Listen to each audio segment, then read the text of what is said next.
Düşmanların can tutacak, bir asker öter bayan. Yerden doğru canlar geçin zannet, İki yoldan birini seçtiğinizsin.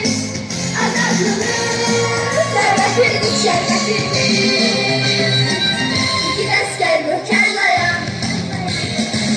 Adamını, servetini, şerefini.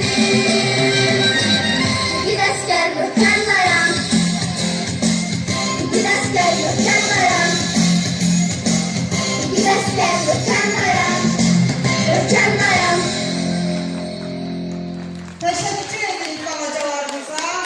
Allah sizlere ömür versin.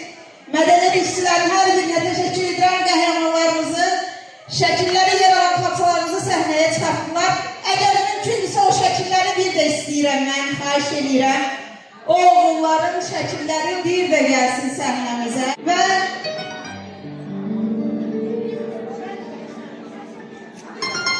bir də gəlsin oğullar. Bir də gəlsin doyunca baxan şəkillərinə.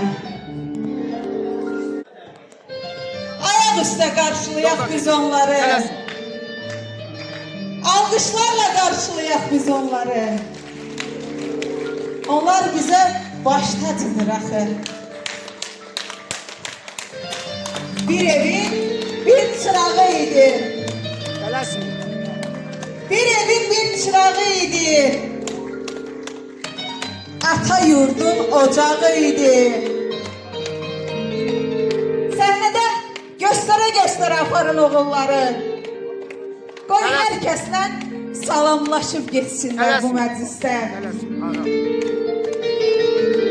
Kiçik bir təşəkkür sayaq bunu özümüzə. Ruhları şad olsun bu oğulların. Haqlarını halal etsinlər bizə. Evladının qoxusuna doymayanlar var içində. Yoldaşının arzuları yarım qalanlar var içində. Səhnədəkilər yavaş-yavaş aşağı düşsünlər. Yerdə qalanları da səhnədə göstərək zəhmət olmasa. Hər kəs görsün bu oğulları. Onlar bizim fəxrimizdir. Onlar bizim qürurumuzdur. Onlar bizim alt yerimizdir. Onlar bizim ən böyük arzularımızdır. Onlar olmasaydı biz bu gün Qarabağa qovuşa bilməzdik. Onlar olmasaydı torpaqları bütöv olmazdı. Onlar olmasaydı Sen bura bak. bugün bütün dünya Burası ölkələri 44 günlük qələbənin imzasını atan ölkə kimi tanımazdı.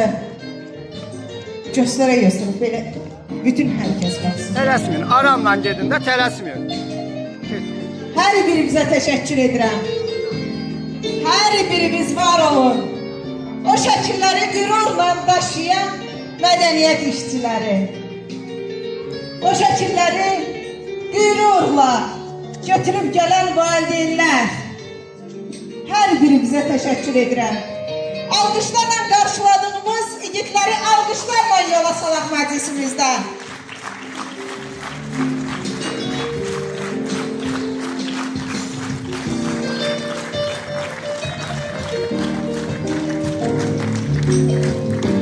Və bizim mədəniyyət işçilərindən Ayşə xanımımız var. Yanıma dəvət edirəm.